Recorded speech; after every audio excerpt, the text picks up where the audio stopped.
It's been a long road getting from there. Hello everyone, welcome back for another Star Trek The Official Starships Collection review. I have in front of me now issue 124, the SS Emmette, as seen on Star Trek Enterprise, at least the opening credits. And before you see a magazine and a ship. So we'll just cast the model to the side. It looks pretty okay so far, I think. And then we'll get to the goodness that is actually inside the magazine. Alrighty, and there it is, 124 issue, as I mentioned earlier, the SS Emmette. Pretty okay image on the cover there. A little bit boring, I think, or maybe it's just because of the actual ship itself. It doesn't appear to be all that impressive. Anyway, it is considered Emmette type, launched in the 22nd century with a crew of only 30, and it is 130 meters long. So, I'll turn the page, and you have the usual magazine layout there, and it is considered a test vehicle and affiliated by the United Earth government, of course, in the 22nd century, 130 meters long, crew of 30 as I mentioned, and it can only go as fast as about warp 1, maybe warp 2. So this is a pre-United Federation of Planet Starship. So yeah, and you open it up a little bit further and you get a different view of the ship there, the underside this time around, as well as some text and a screen cap from the opening credits of the show. And turn the page there, you have the plan view showing you where the various components are, etc., as well as trivia in the right and left hand sides of the pages there. And the whole idea of this ship was kind of like to bridge the gap between the NASA space program that we have today to the beginning of the quote-unquote Star Trek universe, or I guess the warp universe as seen on Star Trek Enterprise. And here's a section on the designing of the Emmette, of course, drawn by John Eaves.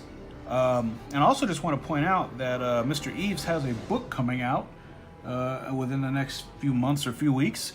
So if you're definitely interested in that, I would encourage you to check it out. I believe it's called The Art of John Eaves, and it covers almost his entire work from all the various Star Trek shows and movies, and it promises to be an interesting book, so I just thought I would throw that out there.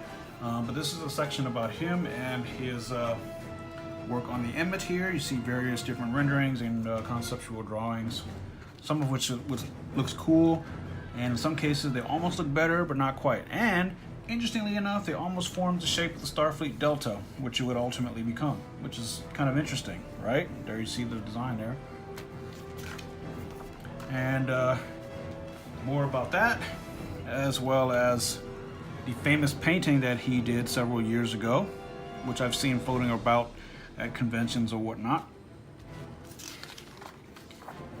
And finally, we have a section magazine filler, which basically covers the entire opening title sequence of Star Trek Enterprise, and it basically just talks about the various scenes that they used from real life and fictional sources, and goes on more about that. And here you can actually see a little bit more in depth of all the various scenes or whatnot they've used from the real world and fictional, etc. And you can see them all here. And more on that. And of course, the Emmette actually makes an appearance toward the end of the opening credits of the show. And finally, the on-screen appearance page. Its first appearance was in the first episode of Enterprise, and of course, it's been seen throughout just about every episode of Enterprise because of the opening credits.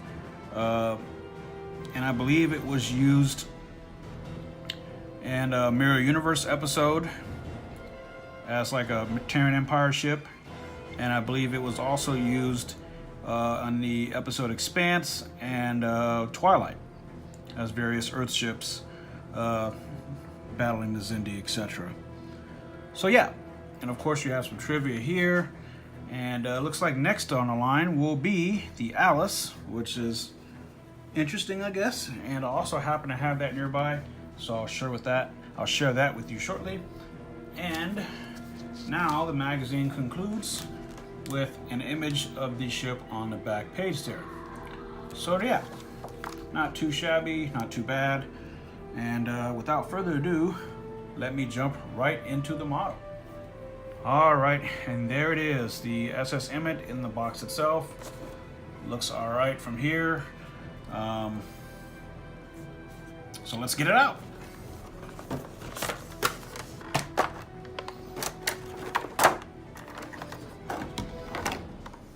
Well, we don't need that right now. All right, and my impression is not bad. Not bad at all. There are no identifying marks that says this is an Earth ship or a Starfleet ship or anything like that. Got some nice panel detail there, a lot of nice paint applications, mostly contrasting silver, gray tones there. A little bit of a disappointment, there are no clear blue plastic for the warp nacelle grills. It's a bit of a bummer, but the Bassard collectors are kind of like a faint red, or maybe mine just has a paint smudge on it, so maybe that's what it is. They're kind of red, so I guess that's okay. It's a fairly plain model aside from the various paint there. Like I said, again, there's no identifying marks of any kind, but it looks very much Starfleet, I guess, in the early stages. And as I mentioned earlier, the ship coincidentally, I don't know if it was intentional or not, forms the shape of what will eventually be the Starfleet Deltas. You can see there's a triangle, and then it kind of comes down here, or especially if you look at it from this side. So kind of cool, I guess. And on the back, you can see the rocket boosters or rocket thrusters. This is directly in line with today's NASA space program, and I guess this thing was built on Earth and it had to be launched into space in order to be able to go to warp, kind of like the Phoenix did. The interior or the inside view of the nacelles is very plain. Again, no warp field grill on this side or the other one, which is a bit of a disappointment or a bummer there. Very much of a bummer that it's actually not. There's nothing really there on the nacelles themselves. It's kind of sort of painted blue, but you can barely kind of make it out and see it.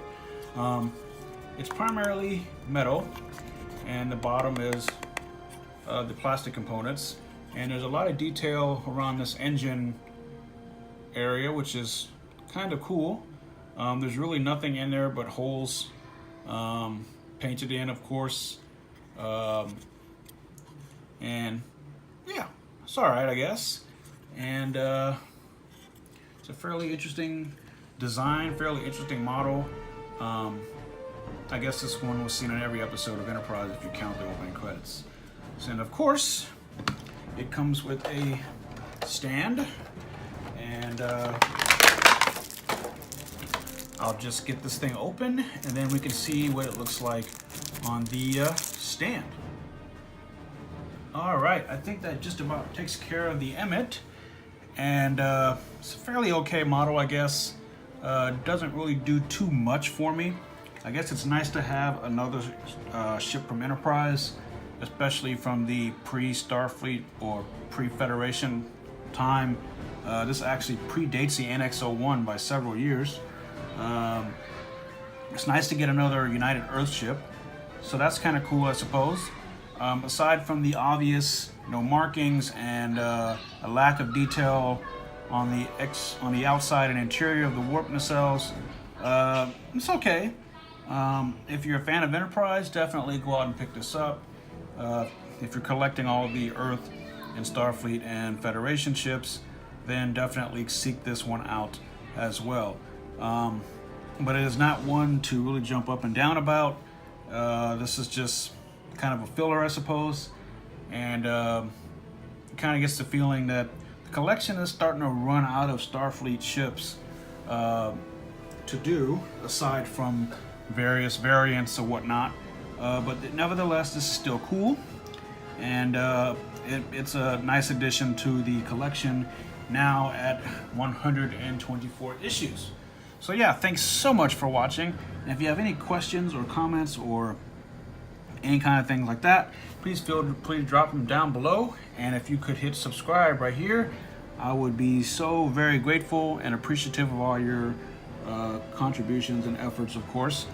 And yeah, thanks so much for watching, and until next time, live long and prosper.